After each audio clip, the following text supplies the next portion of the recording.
Olá pessoal, tudo bem? Pessoal, hoje a gente vai falar sobre o processo de avaliação psicológica diante a psicologia e o processo de imputabilidade, complementando as nossas aulas sobre psicologia jurídica, né? Avaliação psicológica no contexto jurídico. Por que imputabilidade, pessoal? Porque o nosso papel como psicólogo dentro da avaliação psicológica é justamente avaliar a capacidade mental do sujeito diante de situações de crime. Então vocês vão entender um pouco sobre como é essa atuação do psicólogo e para que serve. Para isso você precisa entender o que é imputabilidade, o que é inimputabilidade, o que é semi-imputabilidade, tá bom? E a primeira coisa que a gente precisa entender é o objetivo de estudo. Então, como nós temos o objetivo do estudo, né, da psicologia é o comportamento, nós vamos avaliar esse comportamento diante os processos do campo, do direito, para que a lei e a justiça ela possa ser cumprida.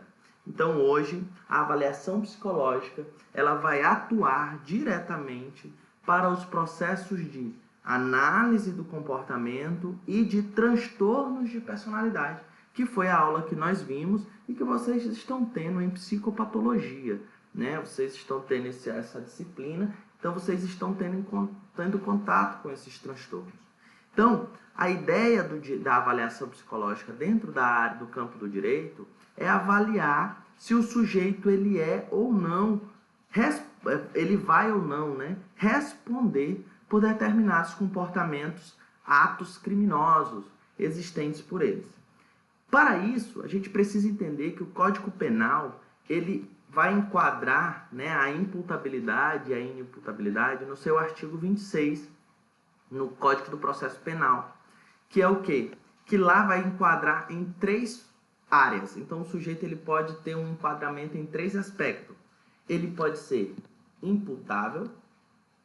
O que é o sujeito imputável? É aquele sujeito que ele tem capacidade cognitiva, ele compreende o que ele fez, ele tem a capacidade mental e ele consegue se determinar-se. O que é se determinar-se? Uma pessoa que tem a capacidade mental, que é o outro aspecto, capacidade mental, se ele tem a capacidade mental, ele tem que entender capacidade mental de quê? De compreender o seu ato, o seu comportamento ilícito. Se ele consegue compreender isso, ok, isso quer dizer que ele tem a capacidade mental, não só de compreender o seu ato, mas ele precisa compreender o que vai acontecer, o que é como consequência daquele comportamento. Então, se ele tem essa noção, ele compreende isso, a gente diz que ele tem capacidade mental. E ele precisa se determinar. O que é se determinar? É poder controlar os seus comportamentos. Ou seja, será que esse sujeito ele consegue tomar uma atitude diferente ao processo que ele está vivenciando? Então, peraí, ele percebe que se ele matar alguém, ele vai ser preso. Será que ele consegue não cometer esse crime devido a questões psíquicas? Se sim, a gente considera esse sujeito imputável, ou seja, é um sujeito que tem a capacidade mental e ele pode se determinar, fazer uma outra escolha, né? Não realizar tal comportamento. O sujeito semi-imputável, né? Esse segundo ponto, é o sujeito, muitas das vezes, que ele tem a capacidade mental, ou seja, ele consegue compreender os seus atos, eles conseguem compreender as situações, porém, ele não consegue, muitas vezes, se determinar. Né? Eles não conseguem se determinar, ou seja, eles não conseguem controlar os impulsos comportamentais. Como assim?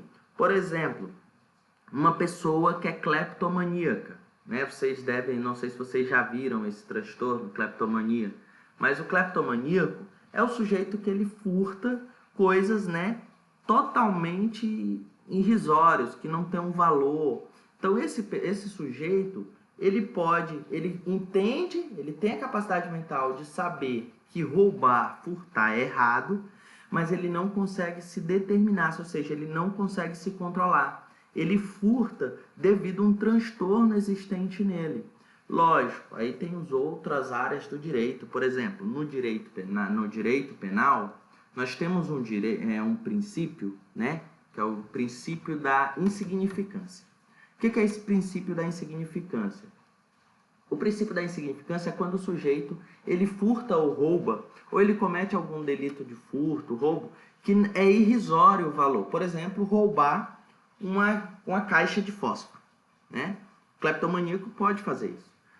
Muitas das vezes não se enquadra, né, não faz o processo de enquadramento, quando o sujeito é réu primário, em semi-imputável. Se aplica o princípio da insignificância. Ou seja, o dono do estabelecimento que foi roubado uma caixa de fósforo, ele não vai perder nem ganhar, ele não vai ficar pobre devido a uma caixa de fósforo.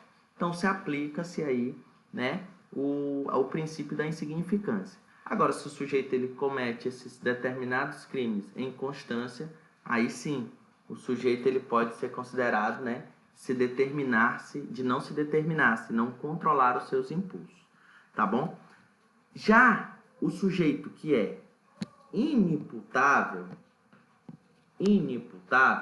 é o sujeito que ele não tem a capacidade mental e ele não consegue se determinar. Ou seja, ele não compreende os fatos à sua volta, ele não compreende o que está acontecendo e ele não consegue se determinar, ele não consegue escolher por si.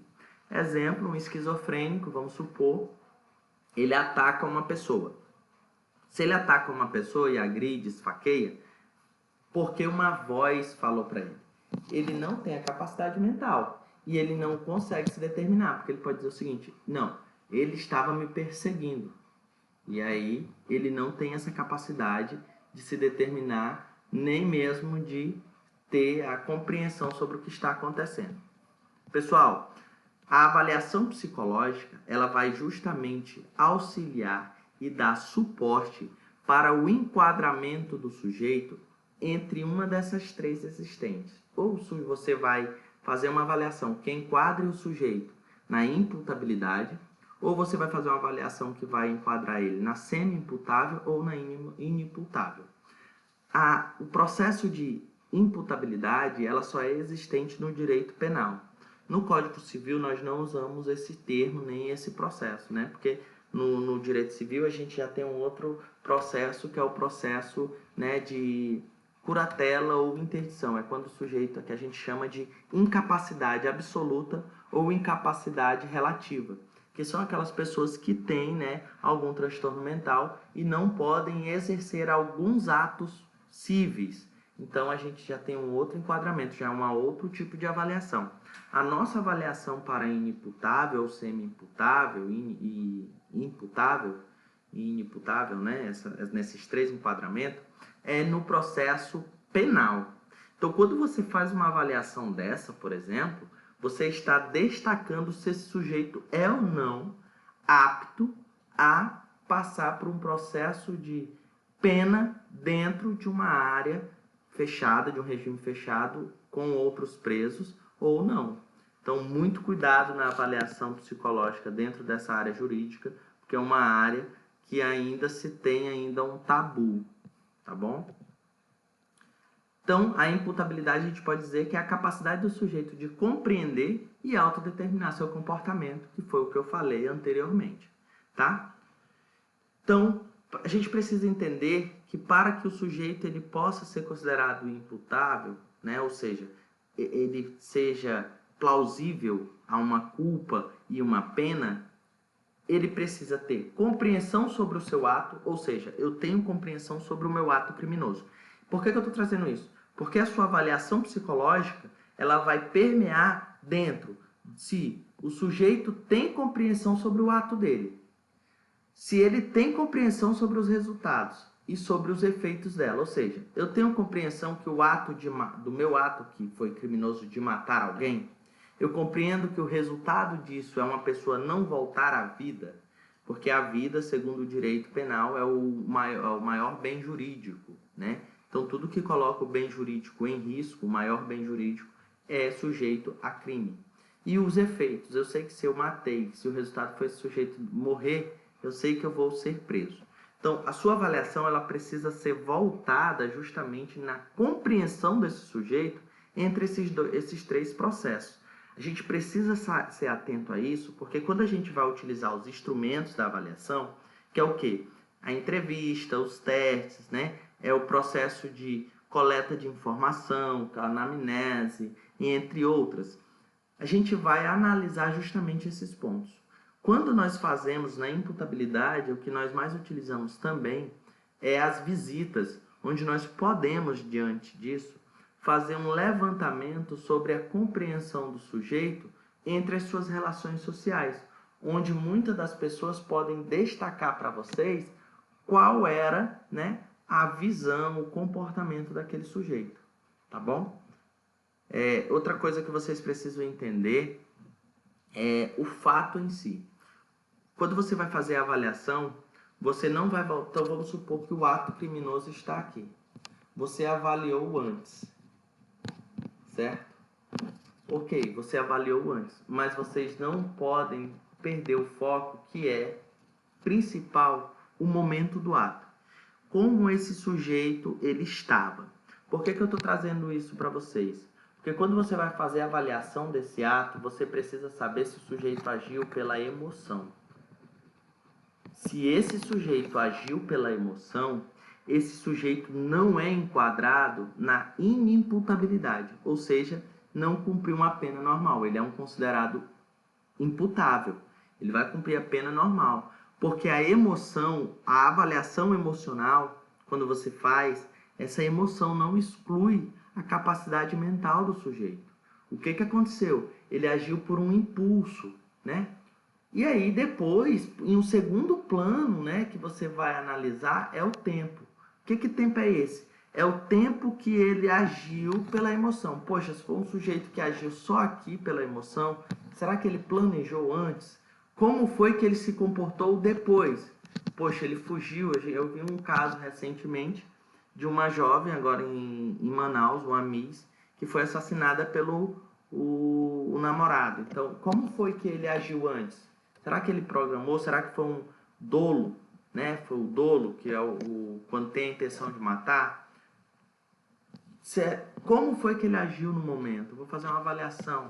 E depois? O depois ele é foragido. Então a gente sabe que ele tem, sim, olha só a minha avaliação que a gente já pode estar destacando. Ele sabe sim os efeitos, né, desse ato que ele cometeu, porque senão ele não teria fugido. Uma das ideias que a gente já se levanta, já é uma hipótese diagnóstica. Lembra do prognóstico? Por isso que é interessante, antes da gente dar um prognóstico, a gente levantar hipóteses diagnósticas, para que nós tenhamos uma base sobre o comportamento do sujeito. Beleza? Então, assim, para que o sujeito ele possa ser considerado responsável pela pena, nós vamos analisar, avaliar, fazer a avaliação psicológica de 3 condições básicas, tá? Primeira, esse sujeito ele praticou o delito? Se ele praticou, então se ele tem uma prática aí, direta ou indiretamente, por exemplo, Susana von Richthofen, ela praticou o delito, mas de forma indireta. Não foi ela que assassinou o pai, ela mandou, né, o namorado, a mandato dela, praticou o delito, mas ela está ligada diretamente. Isso aí se aplica a um dos artigos 157 do Código Penal, que é quando o sujeito ele vai agir diante um processo de concurso, que eles chamam, que é quando eles se juntam, né, é a união de 2 ou mais pessoas para cometer um delito, né? Então, se ele comete esse delito, a gente pode destacar que esse sujeito ele estava envolvido, ele praticou o ato. Na época do delito, vou mudar aqui a cor, o sujeito tinha, né, entendimento, ele compreendia que o seu comportamento era de caráter criminoso, ou seja, ele sabia que aquele ato iria justamente prejudicar a vida de alguém, prejudicar a convivência, colocar em risco o bem jurídico maior. Se sim, se ele tinha entendimento, ele é imputável. Já se enquadra. E terceiro ponto, que a gente precisa destacar como condição básica da avaliação é saber se na época o sujeito poderia, né, escolher, ele tinha essa livre escolha de praticar ou não o delito. Ele tinha a opção de matá-la ou não. Se ele compreende isso, então ele também é imputável. Professor, quando uma pessoa pode ser semi-imputável? Quando você faz a avaliação de uma pessoa semi-imputável, você percebe que ela não atende à condição básica ponto 2. Na época, no momento, ela não tinha entendimento do seu caráter criminoso. É como se o sujeito entrasse em um surto psicótico, desculpa, ou ele tenha um surto, né, uma oscilação de humor como a bipolaridade. Então, se ele tem isso, é provável que ele não tenha entendimento sobre o caráter criminoso. Uma pessoa sonâmbula, né? Uma pessoa sonâmbula, ela cometeu um crime quando estava no ato de sonambulismo. Isso quer dizer o quê? No momento do ato criminoso, ela não tinha entendimento sobre o seu comportamento. Depois que passou, que foi destacado que foi ela vai perceber, mas naquele momento não. Ela não tinha esse entendimento, né? Ela não compreendia, ela não teve uma opção de escolha naquele momento, tá? E o inimputável, ele vai atender também esses dois pontos, tá? Tanto o 2 quanto o 3. Então, a avaliação psicológica, vocês precisam focar justamente nessas condições também. Quais os testes que mais se utilizam, pessoal? Nós temos um teste de saúde mental. Nós temos até esse teste na clínica. Nós vamos estudar os testes na terceira NPC devido ao coronavírus. Nós podemos utilizar o palográfico.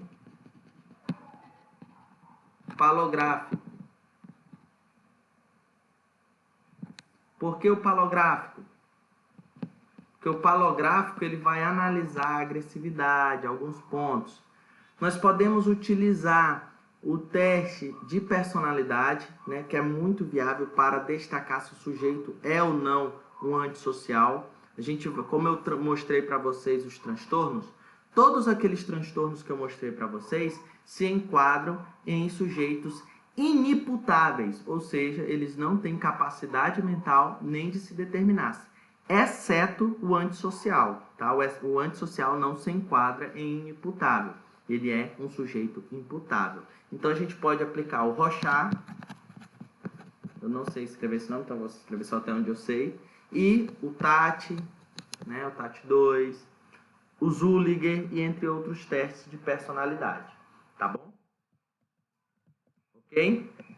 Pois bem, então a gente pode se dizer, olha só, que a capacidade de imputação jurídica dependeria da razão de um livre-arbítrio à época do crime.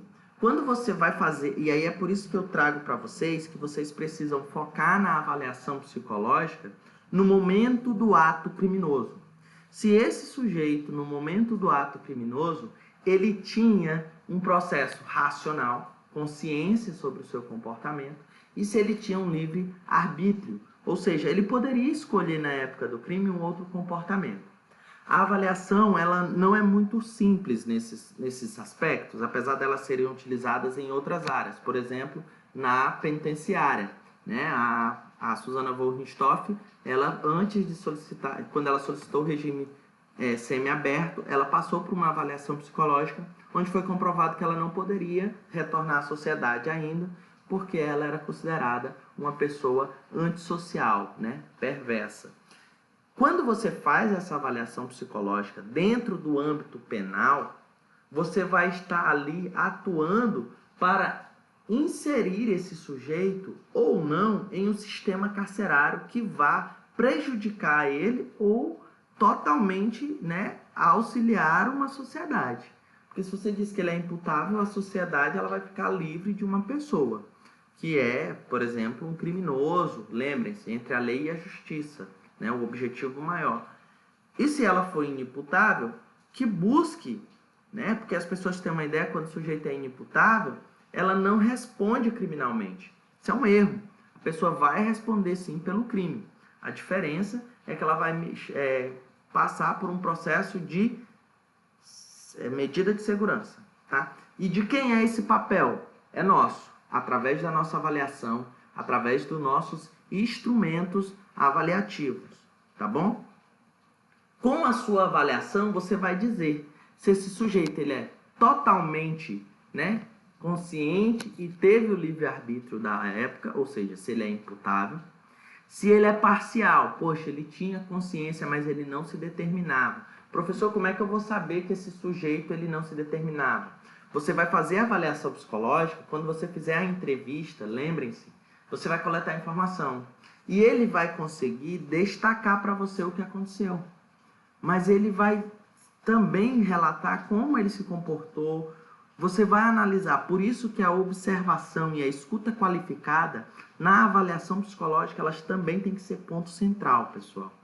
Aqui tem que ser feita uma avaliação de forma minuciosa.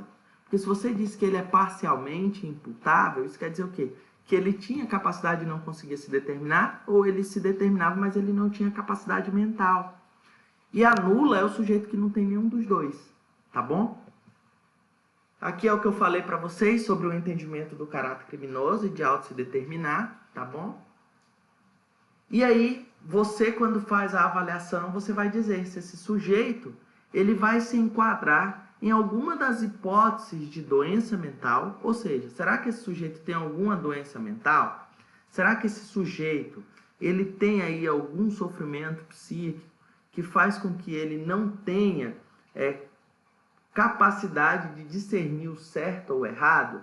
Exemplo, nós tivemos um caso em Rio Branco, onde um rapaz ele matou uma senhora porque ouviu um cachorro dizer, né, para ele fazer aquilo. Tem um adoecimento mental, então a gente precisa analisar. É uma esquizofrenia, né, é uma bipolaridade, enfim, é uma paranoia.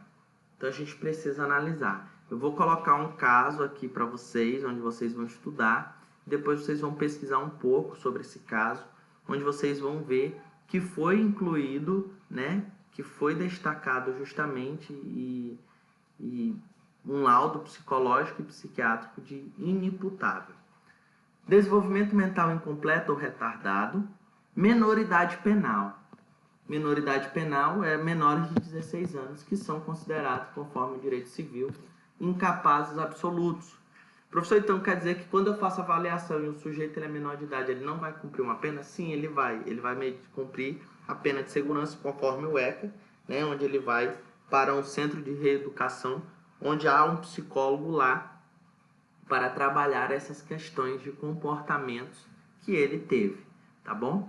Embriaguez acidental completa e a embriaguez patológica completa. Tem um teste que eu vou dar uma procurada depois, que ele avalia se o sujeito ele é alcoólatra, né? Se ele está em uma taxa de alcoolismo ou não, se ele é alcoólatra ou não, né? Patológico. E esse teste ele é muito aplicado quando você recebe casos. Por exemplo, quando eu trabalhei em comunidade terapêutica, eu recebi casos dessa área e eu aplicava esse teste, que é um pequeno questionário.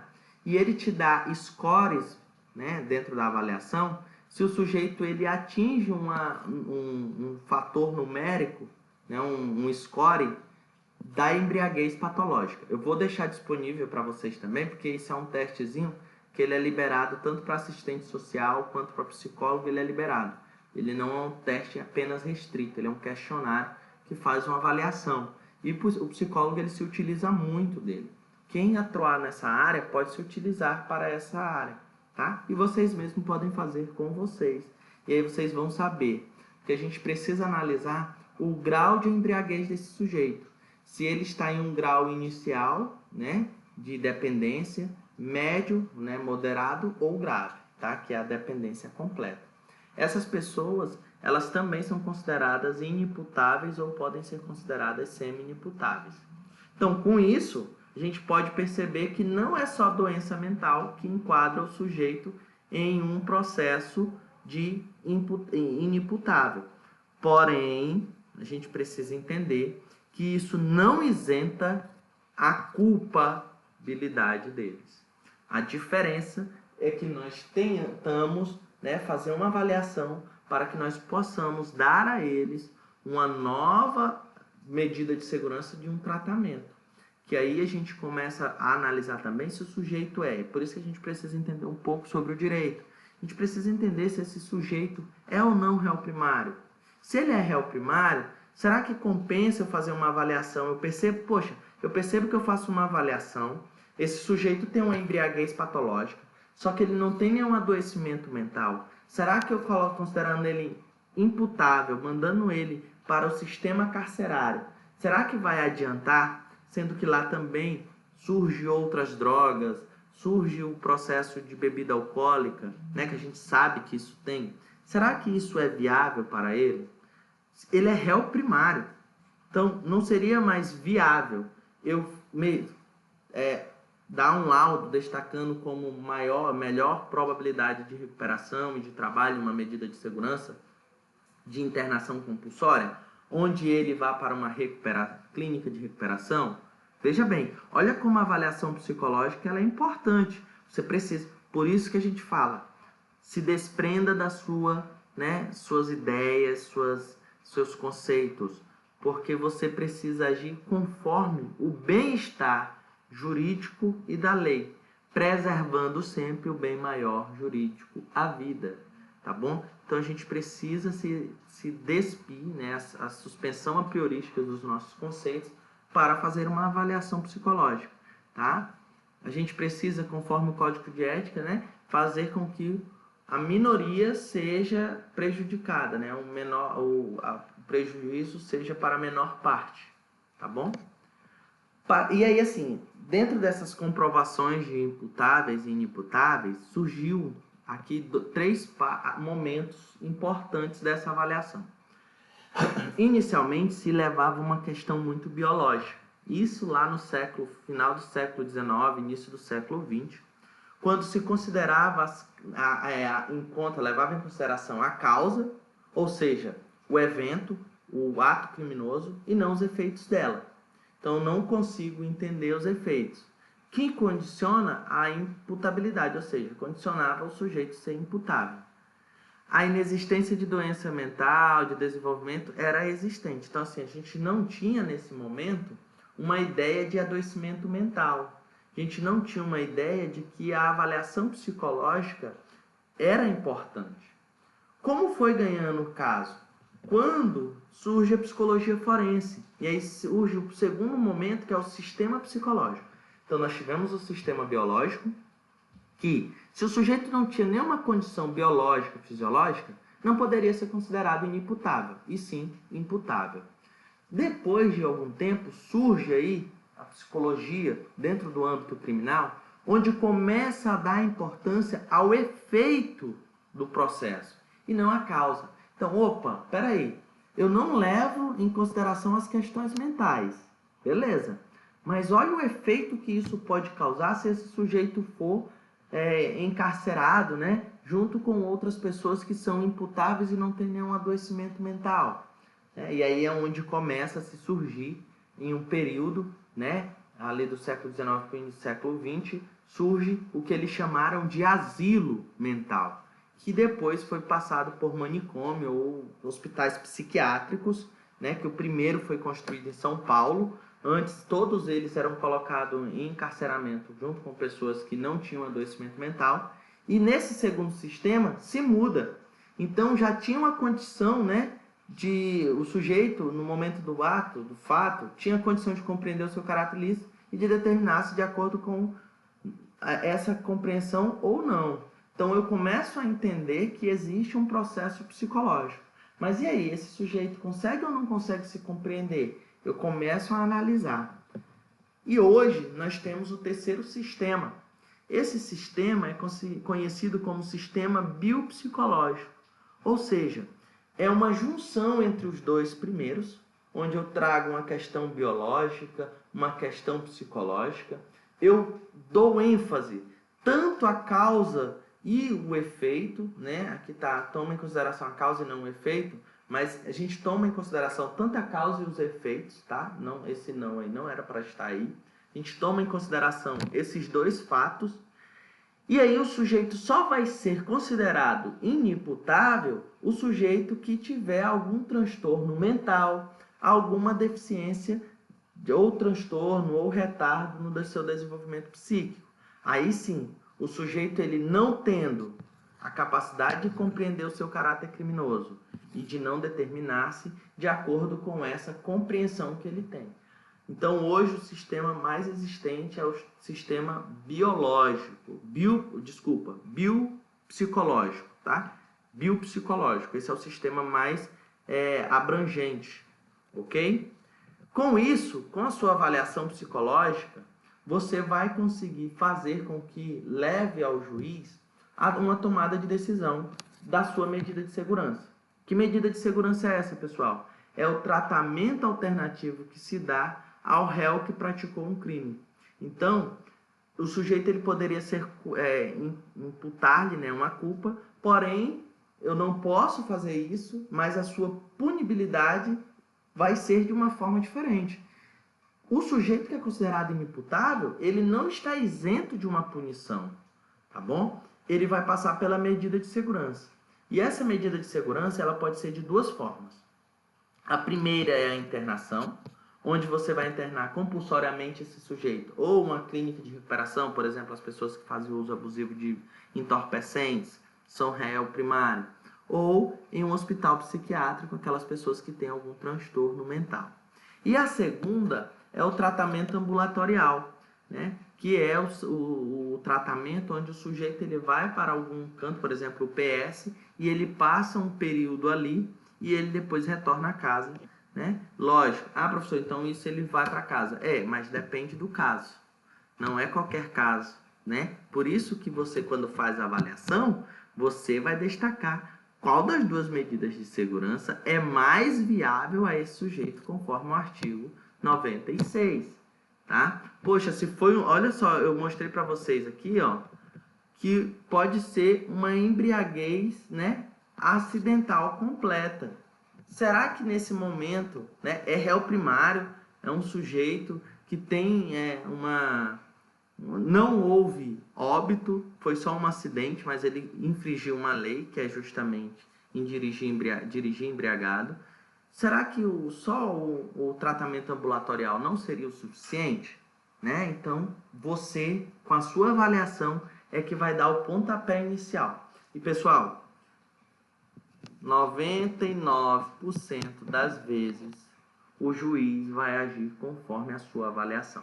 Esse 1% eu deixo para aqueles que não atendem e não levam em consideração a nossa avaliação que existe. Mas 99% vai agir conforme a sua avaliação e conforme o seu laudo. Então, muito cuidado, porque se você faz uma avaliação considerando um sujeito, por exemplo, antissocial, que é considerado um sujeito manipulador e tudo, inimputável, pode ter certeza que esse sujeito ele vai voltar a cometer outros crimes. Tá bom? Eu vou deixar para vocês essa aula.